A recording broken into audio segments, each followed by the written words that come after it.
Hello friends, welcome to Hindi haunted stories. हमारी आज की कहानी है मोहाली में रहने वाले दो दोस्त राहुल और विनोद की।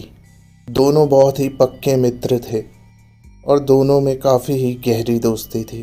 पढ़ाई में भी दोनों ठीक ठाक थे, लेकिन ज़्यादातर दोनों ही अपना समय पार्टी करने में और इधर उधर घूमने फिरने में ही बिता देते। उनके घर वाले उनके इस व्यवहार से तंग तो थे और उन्हें रोकते भी, कहते रहते कि पढ़ाई की तरफ ध्यान दो, लेकिन दोनों ही अपनी मौज मस्ती में रहते। दोनों को शराब पीने की भी काफ़ी आदत थी। दोनों ही एक साथ ड्रिंक करते। हमेशा की तरह आज भी दोनों का कॉलेज में मन नहीं लग रहा था। एक तो एग्ज़ाम था और दूसरा आज रात को उनके एक दोस्त मनीष के घर उसके भैया की रिसेप्शन पार्टी थी, जिसमें दोनों को ही जाना था। दोनों एग्जामिनेशन हॉल में बैठे ये सोच रहे थे कि ये एग्ज़ाम कब ख़त्म होगा और कब हम यहाँ से निकलेंगे। बारिश भी अपने पूरे ज़ोर पर थी। यूँ तो कल रात से ही लगातार बारिश हो रही थी और आज का सारा दिन भी मौसम काफ़ी ख़राब रहा, लेकिन दोनों सोच रहे थे कि बारिश में घूमने में ही तो ज़्यादा मज़ा है। आज तो वैसे भी रात को पार्टी है, खूब मस्ती करेंगे और ड्रिंक्स वगैरह करेंगे। इतना सोचते ही उनका एग्ज़ाम का समय समाप्त हो गया और एक लंबी सांस लेते हुए विनोद ने राहुल से कहा, क्या यार, पका के रख दिया इस पेपर ने तो। आता तो जितना था वो लिख दिया, अब इससे ज़्यादा और क्या ही लिखते। राहुल ने कहा, सही कहा यार, मुझे तो इतना कुछ याद भी नहीं था। जितने क्वेश्चंस आते थे उतने तो कर दिए। इतना बोलकर वो अभी कॉलेज से बाहर निकल ही रहे थे तो तभी उनके दोस्त मनीष का फ़ोन आया और वो बोला, अरे यार, कहाँ हो तुम लोग, कब तक पहुँचोगे, मैं तुम्हारी वेट कर रहा हूँ। आज रात की पार्टी का प्रोग्राम है, पता है ना। तो राहुल ने कहा, हाँ हाँ भाई, पता है हमें। आज एग्ज़ाम था इसलिए थोड़ा लेट हो गए। बस अभी हम विनोद के घर जाएंगे। इसके घर में वैसे भी इसके मम्मी पापा किसी काम से दिल्ली गए हुए हैं, तो घर खाली ही है। वहाँ पर जाके नहा धोकर चेंज कर कर हम जल्दी ही निकलते हैं। मनीष का परिवार पंचकुला में रहता था और उन्हें तकरीबन मोहाली से पंचकुला जाने में 1 घंटा लगना था। दोनों अपने कॉलेज से बाहर निकले, विनोद की गाड़ी में बैठे और विनोद के घर पहुंच गए। पहले तो उसके घर जाकर दोनों ने बियर वगैरह पी, जो उनकी आदत थी, और प्रोग्राम बनाने लगे कि यार शायद आज रात को काफ़ी लेट हो जाएंगे। राहुल ने कहा, यार तुम्हारा तो कुछ प्रॉब्लम नहीं है, लेकिन मैं अपने घर में क्या बताऊंगा कि इतनी लेट क्यों हो गया।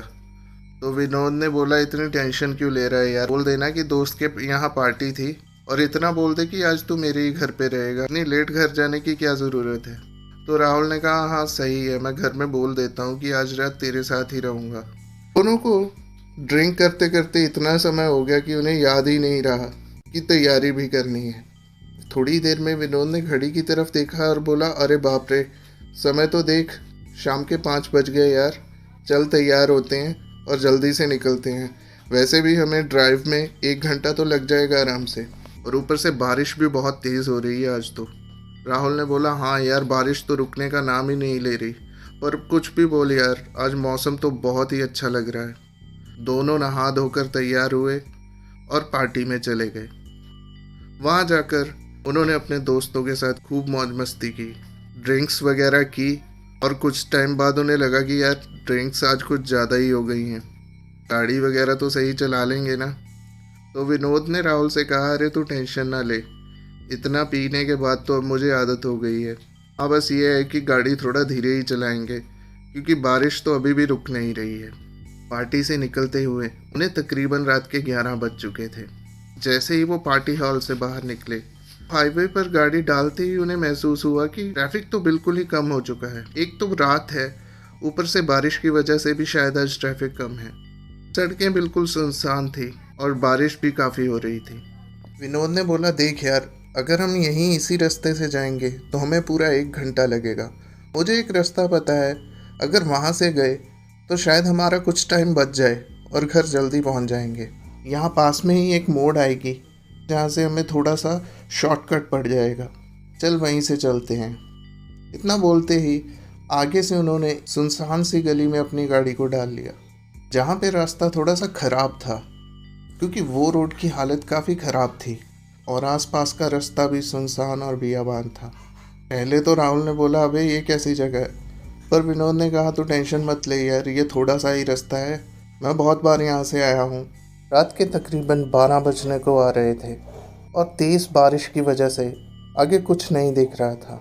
गाड़ी की विंडस्क्रीन पर उन्हें कुछ भी ज़्यादा क्लियर नहीं दिख रहा था, लेकिन उनकी गाड़ी की लाइट्स की वजह से हल्का हल्का सा जो भी उन्हें दिखता उस हिसाब से वो धीरे धीरे चलते जा रहे थे।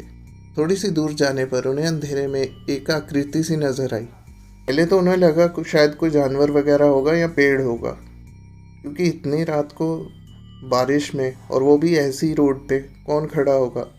ये रास्ता तो बिल्कुल सुनसान है। लेकिन जैसे ही गाड़ी थोड़ा थोड़ा करके आगे बढ़ने लगी तो वो आकृति उन्हें साफ दिखाई देने लगी। राहुल और विनोद दोनों की आंखें हैरानी से खुली रह गई जब उन्होंने देखा कि वो कोई और नहीं बल्कि एक लड़की थी, जो उस बारिश में और ऐसे सुनसान रोड पर बिल्कुल अकेली खड़ी हुई थी। राहुल ने बोला, अरे ये लड़की यहाँ क्या कर रही है? विनोद ने बोला, पता नहीं यार, लड़की ही है ना, क्योंकि अभी भी मुझे कुछ साफ नहीं दिखाई दे रहा। तो राहुल ने बोला, अबे तूने ज़्यादा पी रखी है, मुझे तो ये बिल्कुल साफ साफ लड़की ही दिख रही है, तू ध्यान से तो देख। तो विनोद ने बोला, हाँ यार है तो लड़की, लेकिन इसका क्या दिमाग खराब हो रहा है? ऐसी जगह पर इतनी रात को कौन खड़ा होता है?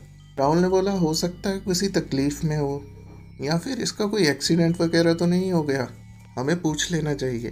तो विनोद ने बोला, हाँ तो बात तो सही कर रहा है, चल पूछ के देखते हैं इससे कि इसे क्या प्रॉब्लम है। गाड़ी धीरे धीरे उस रोड पर आगे बढ़ने लगी और उस लड़की के नज़दीक पहुंचने लगी। जैसे ही वो बिल्कुल लड़की के करीब आए तो वो कोई 20-25 साल की लड़की लग रही थी, जिसने सफ़ेद कपड़े पहने हुए थे और उसने अपना चेहरा नीचे की तरफ किया हुआ था और बिना हिले जुले उसी जगह पर खड़ी हुई थी। ना वो इधर उधर देख रही थी और ना ही अपनी तरफ बढ़ती हुई गाड़ी की तरफ। ऐसे लग रहा था कि जैसे वो ज़मीन में किसी चीज़ को बड़े ध्यान से देख रही हो।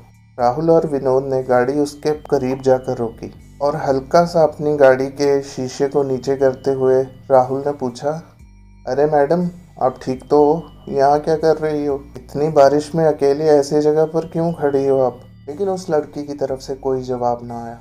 राहुल ने हैरानी से विनोद की तरफ देखा और आंखों से इशारा किया कि ये बोल क्यों नहीं रही है कुछ। तो विनोद ने इशारा किया कि मैं बात करता हूँ। विनोद ने कहा, ओ हेलो मैडम, आप ठीक तो हो? इतनी रात में यहाँ क्या कर रही हो? कुछ चोट वोट तो नहीं आ गई आपको?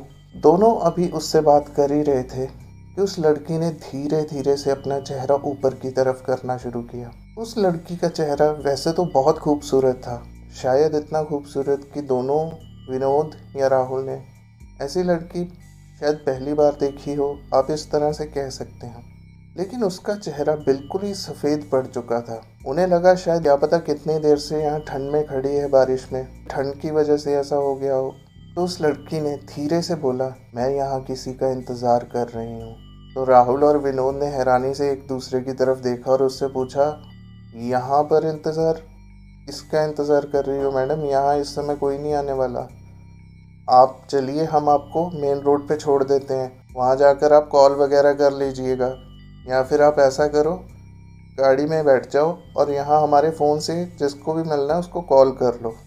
तो उस लड़की ने कहा, मैं यहाँ किसी के साथ जाने नहीं बल्कि किसी को लेने आई हूँ, बस कुछ ही देर में मैं किसी को अपने साथ ले जाऊँगी। दोनों, राहुल और विनोद, पूरी तरह से हैरान हो चुके थे। ये क्या पागल हो गई है? ये किस तरह की बातें कर रही है? तो राहुल ने दोबारा से बोला कि मैडम, बारिश में और इतनी रात को मुझे नहीं पता आप किसका इंतज़ार कर रही हैं, लेकिन मैं आपकी बेहतरी के लिए बोल रहा हूँ कि आप हमारे साथ चलिए और जहाँ आप कहेंगी हम वहाँ पर आपको किसी सेफ जगह पर छोड़ देंगे। जैसे ही राहुल ने ऐसे बोला तो उस लड़की की आंखों में एक अलग सी चमक आई और उसने बोला, तो क्या मैं तुम्हारे साथ आ जाऊँ? राहुल और विनोद दोनों ने एक दूसरे की तरफ देखा और बोला, हाँ यही तो हम बोल रहे हैं, आप आ जाइए, हम छोड़ देते हैं आपको। तो वो लड़की के चेहरे पर एक अजीब सी मुस्कान आ गई। ये देखकर राहुल ने उसे ढंग से ऊपर से नीचे की तरफ देखा और जैसे ही उसका ध्यान उसके पैरों की तरफ गया तो उसके पैर बहुत ही अजीब से थे। जितनी वो खुद खूबसूरत थी, उसके पैर उतने ही अजीब और डरावने थे। उसके वो बड़े बड़े से नाखून अजीब तरह से घुमावदार थे। आपको समझाने के लिए शायद इतना कह सकता हूँ कि शायद जैसे किसी पेड़ों की बेलें लंबी होकर घुमावदार सी हो जाती हैं, बिल्कुल उस तरह के नाखून। और पैर भी अजीब से कटे फटे से पड़े थे। राहुल ने वो देखते ही थोड़ा सा घबरा गया और उसके हाथ जो अभी तक उसने पीछे की तरफ किए हुए थे, जब उसने आगे की तरफ किए तो वैसा ही हाल उसके हाथों के नाखूनों का था। इतने बड़े बड़े नाखून और अजीब से हाथ देखकर राहुल एकदम चौंक गया। उसे कुछ समझ तो आ रहा था, लेकिन डर की वजह से वो ये सोचने से असमर्थ हो रहा था कि आखिर ये वही है जो मैं सोच रहा हूँ। ऐसा कैसे हो सकता है। उसने जल्दी से अपना शीशा ऊपर किया और विनोद को बोला, चल यार तू गाड़ी चला। विनोद ने बोला, अब तुझे क्या हो गया। उसने बोला, यार तू बस गाड़ी चला, मुझे ये लड़की कुछ ठीक नहीं लग रही है। अभी इतना बोलना ही था तो उस लड़की ने जोर से उनके कार के शीशे पर अपना हाथ दे मारा और जोर जोर से हंसने लगी। उसे इस तरह से हंसता देखकर विनोद भी घबरा गया। तो राहुल ने बोला, तुझे बोला ना मैंने, गाड़ी चला, यहाँ कुछ अजीब चल रहा है यार। वो इतना बोल ही रहे थे कि वो लड़की जोर जोर से उनके शीशे पर हाथ मारते जा रही थी। जब विनोद ने भी उसके हाथ की तरफ ध्यान दिया तो वो बड़े बड़े नाखून उसने भी देखे, जैसे आम इंसान के नहीं होते हैं, शायद उस तरह के तो किसी जानवर के भी नहीं होते हैं। देखकर वो भी घबरा गया। उसने गाड़ी को आगे चलाना शुरू किया और गाड़ी जैसे ही पहले गियर में डाल रेस दी तो वो लड़की उनके साथ साथ चलने लग गई और पता नहीं जोर जोर से क्या बोले जा रही थी। उन्हें कुछ समझ भी नहीं आ रहा था। उन्हें ऐसा लग रहा था जैसे वो किसी अजीब सी भाषा में कुछ बोले जा रही हो, वैसी भाषा जैसी उन्होंने कभी सुनी ही नहीं है। ये देखकर दोनों काफी घबरा गए। वो जैसे ही जोर जोर से अपने हाथ उनके कार के शीशे पर मार रही थी, वो दोनों ही हाथों से और जोर से उनके शीशे पर मारने लग गई, जैसे कि वो शीशा तोड़ना चाहती हो। वो लड़की उनके कार के पीछे भागने लग गई और वो भाग भी बहुत ही अजीब ढंग से रही थी, जैसे शायद कोई जानवर भागता है, क्योंकि भागते हुए वो अपने दोनों हाथों को जमीन पर लगा लेती और बिल्कुल किसी जानवर की तरह दोनों हाथों और लातों से आगे आगे की तरफ तेज तेज भागती और एकदम से छलांग मारकर दोबारा से उनके शीशे पर आकर हाथ मार देती। ये देखकर राहुल और विनोद पूरी तरह से घबरा चुके थे। इतनी रेस में कोई भी आम इंसान शायद इतना नजदीक नहीं पहुंच सकता गाड़ी के, जितना वो लड़की फिर भी पहुंच रही थी। वो जितना तेज जाते वो लड़की उतनी ही तेजी से उनके साथ साथ भागने लगती और अजीब सी भाषा में कुछ जोर जोर से बोले जा रही थी और साथ ही साथ हंसते जा रही थी। राहुल और विनोद का डर के मारे बुरा हाल हो चुका था। राहुल ने डरते हुए विनोद से बोला, यार ये कहीं वो तो नहीं जिसके बारे में हम सोच रहे हैं, ऐसा सच में होता है क्या। विनोद ने बोला, पता नहीं यार, मुझे सामने कुछ ठीक से दिख भी नहीं रहा है, बारिश बहुत तेज है और ये सड़क भी बिल्कुल अजीब सी है। हमने यहाँ आकर गलती कर दी यार, जैसे भी है बस मुझे गाड़ी चलाने दे और इस बला से दूर चलते हैं। अभी वो इतना बोल ही रहा था कि उसके हाथ, या फिर ऐसा बोलना सही रहेगा कि उसके पंजे इतने जोर से उनके शीशे पर लगे कि उनके पीछे वाले शीशे के करकराने की आवाज उन्हें साफ सुनाई दी। उन्हें इतना समझ आ गया था कि अगर ऐसे ही चलता रहा तो ये पीछे का शीशा भी तोड़ देगी और हो सकता है जितनी तेजी ये भाग रही है ये आगे वाला शीशा भी तोड़कर क्या पता हमारे साथ क्या करे। राहुल ने बोला, अरे यार तू तेज क्यों नहीं चला रहा, और तेज भगा। विनोद ने बोला, अरे मैं कम से कम 70-80 की स्पीड पे जा रहा हूँ, यहाँ सड़क तो है नहीं, अजीब सी मिट्टी वाला रास्ता है, पता नहीं, मुझे तो ये लग रहा है कहीं हमारी गाड़ी ही किसी गारे वगैरह में ना फंस जाए। अभी वो इतना बोल ही रहे थे कि एकदम से सारी आवाज आनी बंद हो गई। विनोद ने राहुल की तरफ देखा और बोला, जरा देखना यार पीछे तो नहीं है अब वो। राहुल ने पीछे की तरफ देखा तो पीछे कोई नहीं था। राहुल ने चैन की सांस लेते हुए विनोद से बोला, लगता है चले गई यार, पता नहीं क्या बला थी। और जैसे ही राहुल ने इतना बोला, उनके कार के छत पर से जोर जोर किसी के हाथ मारने की आवाज आने लग गई और दोनों ही बुरी तरह से डर गए। विनोद ने डरते हुए राहुल से कहा, अरे छत पर कैसे पहुंच गई, इतनी तेज चलती हुई कार की छत पर कैसे इतनी जल्दी पहुंच सकता है। दोनों के डर का अब कोई ठिकाना नहीं था। उन्हें लग रहा था कि हम ये किस मुसीबत में फंस चुके हैं, पता नहीं हम यहाँ से बच भी पाएंगे या नहीं।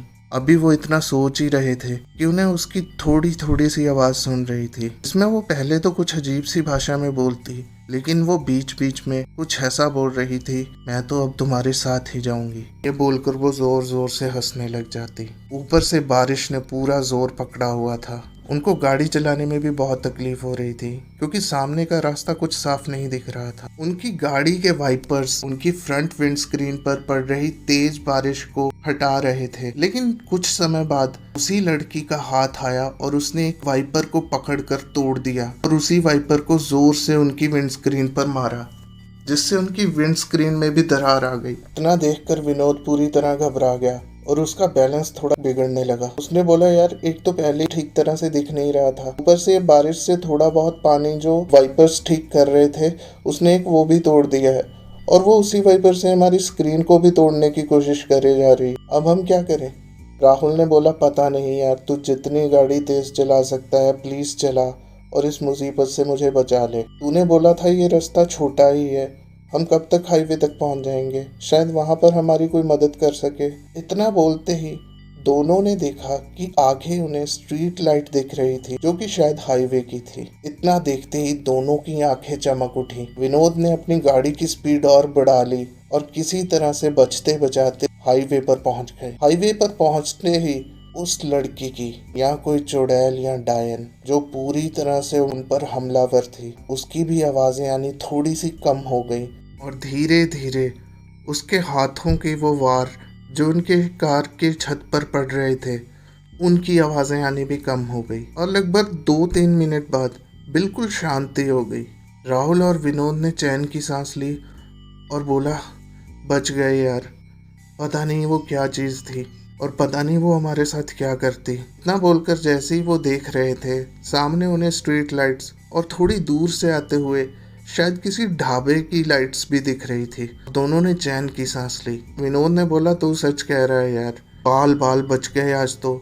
अगर हम ये किसी को बताएंगे भी तो कोई हम पर विश्वास नहीं करेगा कि हमारे साथ ये हुआ था। हाईवे पर लगी स्ट्रीट लाइट और ढाबे की लाइट्स के साथ साथ उन्हें सामने से आते हुए एक ट्रक की लाइट भी दिख रही थी, जो बहुत तेजी से उनकी तरफ आ रहा था। और जैसे ही उन्होंने देखा कि तभी उनकी गाड़ी के पीछे वाली सीट से एक हल्की सी आवाज आई और वो दबी सी आवाज में बोली, पर मैं तो अंदर आ गई। इतना सुनते ही विनोद ने अपना सारा बैलेंस खो दिया और उनकी गाड़ी सामने से तेज आ रहे ट्रक के साथ जाकर टकरा गई। रात के सन्नाटे को चीरती हुई वो जोरदार आवाज चारों तरफ गूंज गई। ढाबे से कुछ लोग जल्दी से भागते हुए उनकी तरफ आए और उन्होंने देखा कि एक बहुत बुरा एक्सीडेंट हो चुका है। शायद ट्रक वाला तो बच चुका था, लेकिन राहुल और विनोद की गाड़ी पूरी तरह से उलट चुकी थी और उसमें से बहुत तेज धुआं निकल रहा था। जैसे ही ढाबे से आने वाले कुछ लोगों ने ये देखा तो उनकी गाड़ी की तरफ तेजी से बढ़े, जो साइड पर ही बने रास्ते पर उल्टी हुई पड़ी थी। गाड़ी के अंदर राहुल और विनोद दोनों खून से लथपथ हो चुके थे। राहुल ने थोड़ी सी आंखें खोलकर देखा तो विनोद का सर गाड़ी के सामने वाले विंड स्क्रीन से शीशा तोड़कर बाहर जा चुका था और उसमें से बहुत खून आ रहा था और विनोद बिल्कुल भी हिलजुल नहीं रहा था। उसकी हालत देखकर राहुल एक बात समझ चुका था कि शायद विनोद अपनी आखिरी सांस ले चुका है। उसने थोड़ी सी हिम्मत करके हिलने की कोशिश की, लेकिन थोड़ा सा हिलते ही उसकी चीख निकल गई।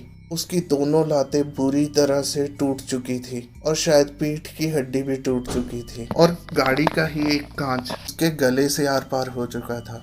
उसे महसूस हो रही थी तो वो बेइंतहा तकलीफ जो उसके कटे फटे शरीर से उसे दर्द के रूप में महसूस हो रही थी और सुनाई दे रही थी तो लोगों की बातें जिसमें वो बोल रहे थे, अरे पीछे सीट की तरफ देखो, शराब और बियर की बोतलें पड़ी हैं। ये आजकल के लड़के भी ना शराब पीकर इतनी तेज गाड़ी चलाते हैं और सामने देखते भी नहीं, खुद तो मरते ही हैं और दूसरों की जान भी खतरे में डाल देते हैं। उसे ये पूरा यकीन हो गया था कि कोई भी उनकी बात पर तो यकीन करेगा नहीं, क्योंकि सभी लोग यही सोचेंगे कि हम दोनों शराब पीकर बहुत तेज गाड़ी चला रहे थे और हमारा एक्सीडेंट हो गया। राहुल को पता था कि वो शायद ज़्यादा देर जिंदा नहीं रहेगा और विनोद तो वैसे ही अपनी आखिरी सांस ले चुका था। इतना सोचते हुए उसके कानों में बस वही चीज़ गूंज रही थी जो उस डायन ने उसको बोली थी। राहुल यही सोच रहा था कि ये बारिश की आखिरी रात उन दोनों की ज़िंदगी की आखिरी रात साबित होगी, इसका उसे अंदाज़ा भी नहीं था। इतना सोचने के साथ ही राहुल ने अपनी आखिरी सांस ली और उसकी आंखें हमेशा हमेशा के लिए बंद हो गई। तो दोस्तों, ये थी हमारी आज की कहानी।